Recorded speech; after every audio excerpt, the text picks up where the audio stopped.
The dock was wrapped in that early morning hush, the kind of eerie calm that belongs only to fishermen and people who crave the first electric breath of sea air. Mist clung low over the water, turning the harbor into a ghostly painting of silver and blue. Seagulls shrieked like restless spirits drifting through fog. The air reeked of salt, gasoline, and damp rope pure ocean. I sipped my coffee, strolling down the gangway like always, ready to prep for the day's eco-tour. But halfway down the dock I stopped. My boots echoed on the planks. My stomach hollowed. Both. My boats were gone. My 25-foot charter boat, my personal speedboat, vanished. The frayed ropes whipped in the breeze like the dock itself was mocking me. No, I muttered, half jogging forward. I checked the cleats. No sign of a fight, no smashed locks. Just 2 empty slips. It was as if my boats had dissolved into the night, like a magic trick with a cruel punchline. I scanned the harbor, nothing but sleepy sailboats bobbing in the distance. My heart drummed in my throat. I dialed the marina office. "Steve," I said, trying to sound calm, "both my boats are missing." There was a sleepy pause. "Missing? Gone? You mean like stolen?" "I mean vanished." He cleared his throat. "I'll pull the security cameras. Come to the office." By the time I reached the small building, adrenaline had hijacked my veins. Losing one boat would have been a disaster. Losing both was a nightmare. My business, my freedom, my livelihood. Steve queued up the footage. The black and white feed flickered with grainy suspense. "There," he said, squinting. About 4:12 a.m., 2 massive figures lumbered onto the dock. Broad shoulders, loud floral sundresses, enormous straw hats. My jaw slipped open. Lena and Sila. They'd been in town for a week, staying at an Airbnb near the beach. 2 sisters in their 40s, louder than sirens. They'd already gone viral for screaming at a barista over insufficient foam density and scolding a lifeguard for body shaming. And here they were, climbing into my speedboat as if it were Disneyland. One carried a tote bag the size of a suitcase. The other cradled an iced coffee that could drown a toddler. "They're stealing them?" Steve asked. The video looked absurd, like a viral prank video. Lena raised her arms in triumph, yelling something I couldn't hear. Sila flung snacks aboard like she was stocking a floating pantry. They fired up the engine and glided out of frame, smirking, waving. "They're not borrowing," I said, through clenched teeth. "They're hijacking." "Want me to call the sheriff?" "I'm already calling." But the dispatcher's voice dripped with boredom. "It could be a misunderstanding. People borrow boats around here." I clenched the phone. "They are not cousins borrowing a canoe.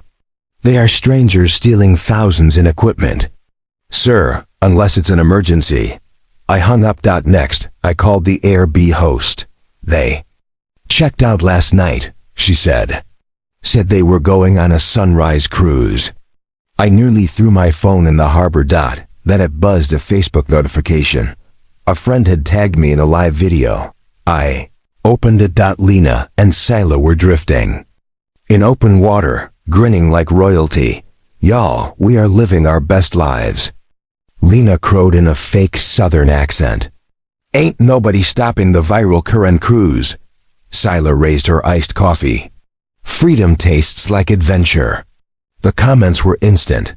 "This is someone's boat, right? They're gonna get arrested. Legendary chaos." I screen recorded every second. Minutes later, TikTok clips surfaced. Sila danced on the deck, hashtagging #SeaQueens and #We run this dock. I messaged them. No reply. I commented, "This is theft. Return the boats now." Lena fired back with another video. "Oh my God," she whined, rolling her eyes.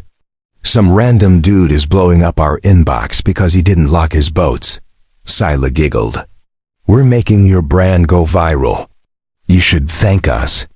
I was too furious to speak. Then my phone rang. My marine biologist friend. "Hey, your boat's near Turtle Cove?" Why? They just blasted pop music through the protected Pelican Zone. If that's your charter, you're about to get fined. I felt cold. It wasn't just property anymore. It was federal territory. I called the sheriff again. Forwarded videos. We're reviewing. They droned, reviewing. While my boats turned into a viral crime scene, I scrolled their TikTok feed. Sila was bragging about salty girl adventures. Behind her, I spotted something worse: bright orange buoys. Restricted military water. Sector 4. My heartbeat went jagged. I opened the Coast Guard tip line and typed, 2 women in stolen boats entering Sector 4. Immediate action required. Then I waited. Hours crawled by. The internet feasted.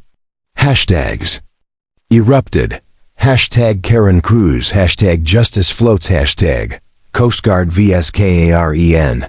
Still no Coast Guard response. Until U.S. Coast Guard has commented on your TikTok.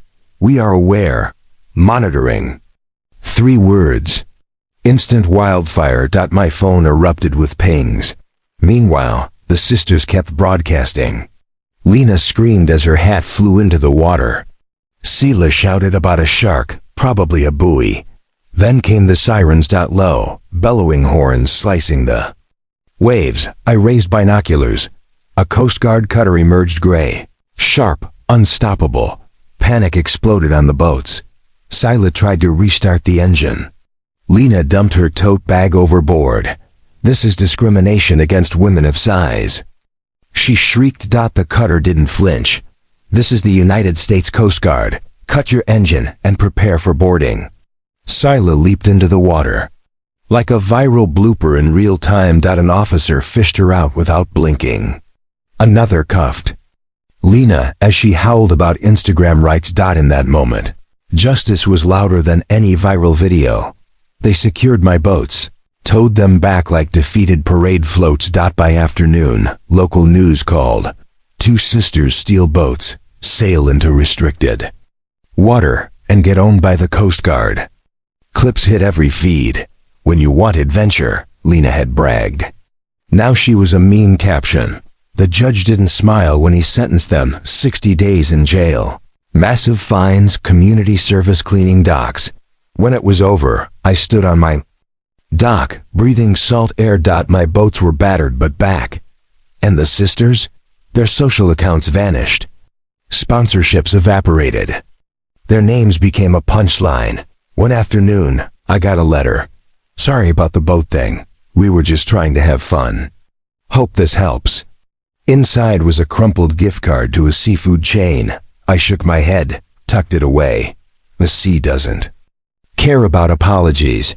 When I took my next tour out, a couple asked, "Hey, are you the guy from the viral Karen story?" I smiled. "Yeah, that's me." They laughed. "Legend." I waved them aboard. "Let's go find some dolphins." And this time, nobody stealing anything.